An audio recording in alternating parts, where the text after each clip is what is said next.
जय श्री कृष्ण दोस्तों।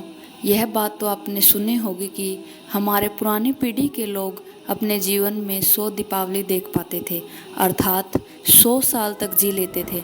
लेकिन आज के ज़माने में 70 या 80 साल का जीवन भी अधिक माना जाता है, और उसमें भी जो लोग अच्छे होते हैं और वो और भी कम उम्र में इस दुनिया को छोड़कर मृत्यु को प्राप्त कर लेते हैं।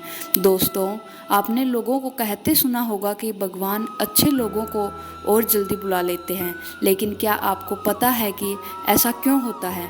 क्यों दूसरों का भला करने वाले और अच्छे लोग बुरे और दुष्ट लोगों की तुलना में जल्दी मृत्यु को प्राप्त करते हैं? दोस्तों, आपने लोगों को यह भी कहते हुए सुना होगा कि इस भले इंसान को इतनी जल्दी मौत क्यों हो गई और उस दुष्ट पापी को अभी तक मृत्यु क्यों नहीं हुई। क्या सच में इसका कोई कारण है? अनेक ग्रंथों में इसके बारे में बताया गया है। दोस्तों, आज की इस वीडियो में हम इन्हीं आधारों के माध्यम से इन प्रश्नों का उत्तर ढूंढने की कोशिश करेंगे। नमस्कार दोस्तों, हमारे YouTube चैनल पर आपका दिल से स्वागत है। दोस्तों, कहानी शुरू करने से पहले आप इस वीडियो को अपने दोस्तों को ज़रूर शेयर करें, क्योंकि ज्ञान और खुशियाँ बांटने से ही बढ़ती है। तो चलिए वीडियो को शुरू करते हैं। ज्योतिष ध्रुव मृत्यु गीता में भगवान कहते हैं कि जिस व्यक्ति ने जन्म लिया है उसकी मृत्यु अवश्य ही होगी, और हमारे सनातन धर्म में माना जाता है कि किसी व्यक्ति के जन्म से पहले ही यह तय हो जाता है कि उसका जन्म कहाँ होगा और उसके माता पिता कौन होंगे, उसका विवाह किसके साथ होगा, यहाँ तक यह भी तय होता है कि उसकी मृत्यु कहाँ और कब होगी। सभी धर्म में मृत्यु को एक अटल सत्य माना गया है, और जिसने जन्म लिया है उसे एक न एक दिन मरना ही पड़ता है। किसी का जीवन या मृत्यु भगवान के हाथों में होती है। आपने सुना होगा कि जितनी चाबी भरी राम ने उतना चले खिलौना। हम वो खिलौना है जिसकी चाबी भगवान के हाथों में होती है, और सभी चीज़ें उनकी इच्छा से ही होती हैं। हिंदू धर्म में मान्यता है कि भगवान हर अच्छे मनुष्य को किसी न किसी उद्देश्य के साथ ही इस मृत्यु लोक में भेजते हैं। जब वह उद्देश्य जल्दी पूरे हो जाते हैं तब भगवान उन्हें वापस बुला लेते हैं। दोस्तों, अच्छे लोगों की मृत्यु भी उनके अच्छे कर्मों पर ही निर्भर करती है।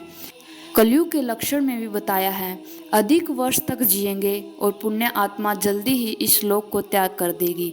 इसके अलावा आपको यह बात भी सुनी होगी कि जो लोग ये कहते हैं कि मरने के बाद इंसान खाली हाथ जाता है, उन्हें यह जान लेना चाहिए कि 3 चीज़ें ऐसी हैं जो मरने के बाद भी उसके साथ जाती है।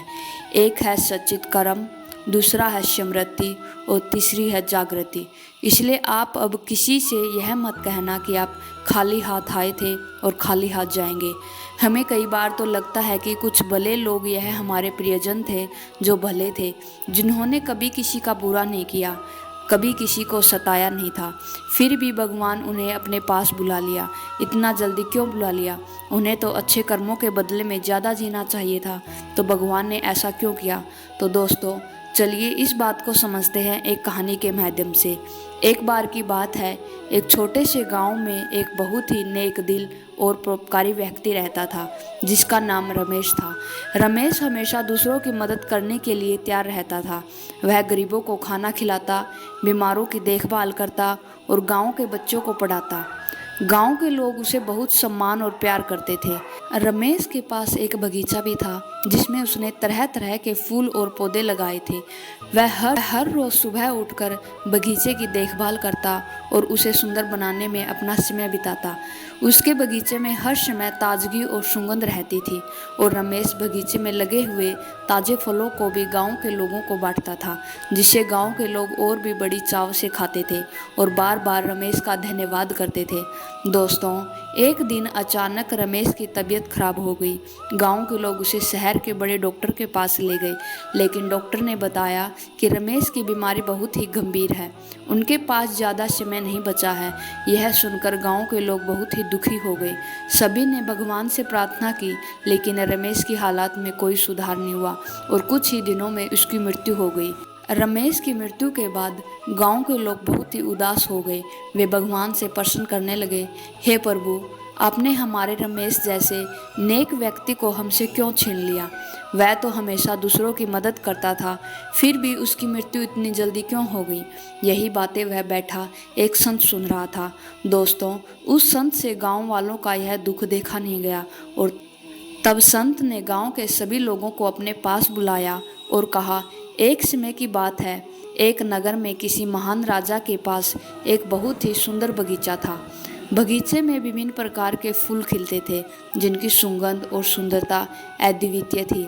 राजा हर रोज सुबह अपने बगीचे में जाता और जो सबसे सुंदर और ताज़ा फलों को चुनता और अपने महल में सजाता।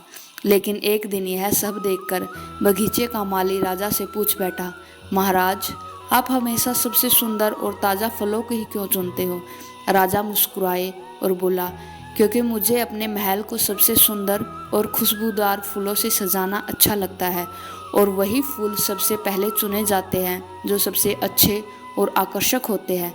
तब संत ने गांव के लोगों को कहा कि हमारा संसार भी सुंदर महकता हुआ एक बगीचे के समान है और भगवान हमारे राजा हैं।